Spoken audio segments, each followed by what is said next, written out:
Hey everyone, I'm Rob Greenfield. Welcome to my tiny house homestead in Orlando, Florida. This tiny house is 100 square feet. I built it using about 99% secondhand and repurposed materials, all for under $1,500.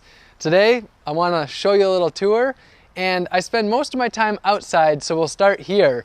The outdoor kitchen is one of my favorite spots and where I spend a lot of my time. I've actually got dinner on the stove right now. Sweet potatoes, pigeon peas, and greens. And I'm currently doing a project where for 1 year I'm growing and foraging 100% of my food. So this is all food from my garden or from foraging. I have a propane stove here, just a standard outdoor camping propane stove. But I also cook using a methane biodigester. Hasn't quite produced enough gas to be 100% dependent on it yet, but I switch out between this and that. I've also got a solar oven, and I also cook over the fire sometimes as well. My sink just uses rainwater, so I have access to a hose here, but 99% of my water comes from harvesting rainwater. I have this barrel right here by the sink, and it's just a gravity-fed sink. Just like that, it's the pressure of the water that pushes it out, and then after the water goes into the sink for washing dishes and such, it goes down the drain, and then it comes out back here, and I'm growing taro and bananas using my gray water. All the water that I drink is from harvesting rainwater, so it just comes right off my roof into some simple barrels, and then I pour it into this Berkey filter, and that puts out pure, fresh, clean drinking water. I'll take you next to the compost toilet. Now, I'm pretty excited that I actually grow my own toilet paper. This is it right here, and it's a plant that's actually in the mint family. So it's got a great minty smell, and it's just, I mean, it is as soft as can be. So that's what I use as my toilet paper. With the compost toilet, the product that you create is called humanure, for human manure. So the pee is diluted with water and then goes into the garden, fruit trees and things like that it's used on. The poop uses sawdust as basically this gets rid of all smell, and it's the carbon source to go with the nitrogen. That's composted for a year and then is used as fertilizer for fruit trees. So just a little introduction to the compost toilet.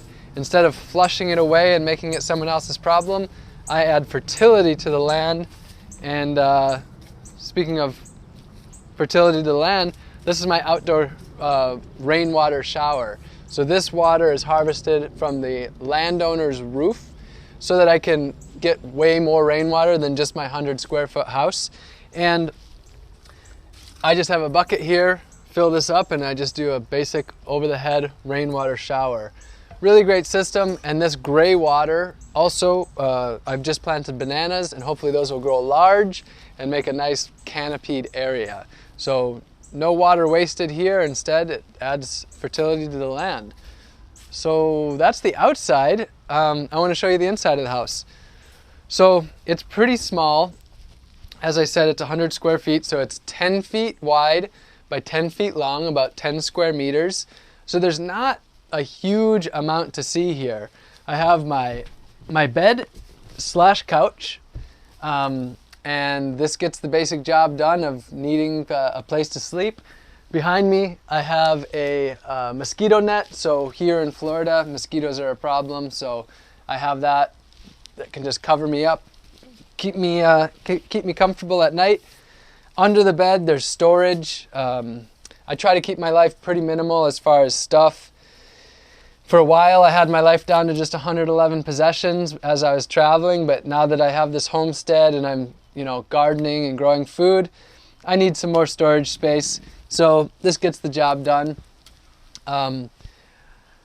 Over here, this is my bookshelf with, I keep it pretty small, but enough books. A lot of these are based on sustainable living, growing food, things of that sort. Right now I'm reading a book called Honeybee Democracy, which is a great read.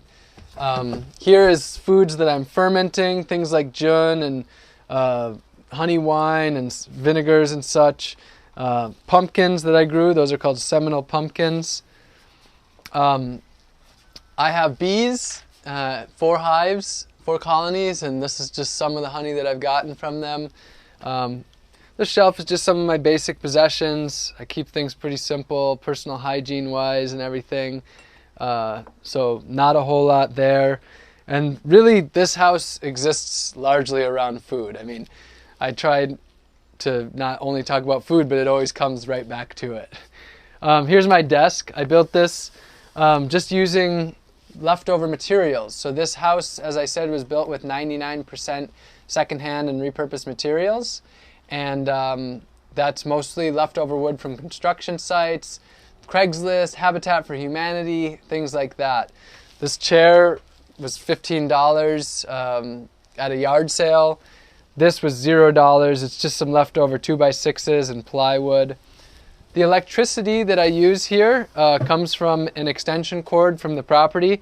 I was going to be completely off the grid, but for this year of growing and foraging 100% of my food, I decided I wanted the deep chest freezer. So I'm just using about $10 worth of electricity per month, so pretty minimal. This house, you know, I've seen comments online saying, isn't it just a shed? Well, I pretty much designed this to be like a shed. I wanted it to fit into the neighborhood. So I pretty much used shed plans and adapted it to be a good house for myself.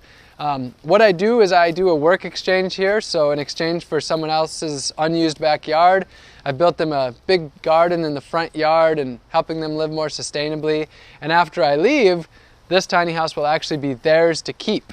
So rather than doing a monetary transaction, we figured out a way to help each other out and meet our basic needs. So that's my place. It's been awesome taking you on a little tour of it. If you found this to be inspirational and educational and you got a lot out of it, then I'd encourage you to join me over on my YouTube channel, where I give a lot more details about everything going on here. For now, time for me to have dinner. See y'all. Thanks for joining me.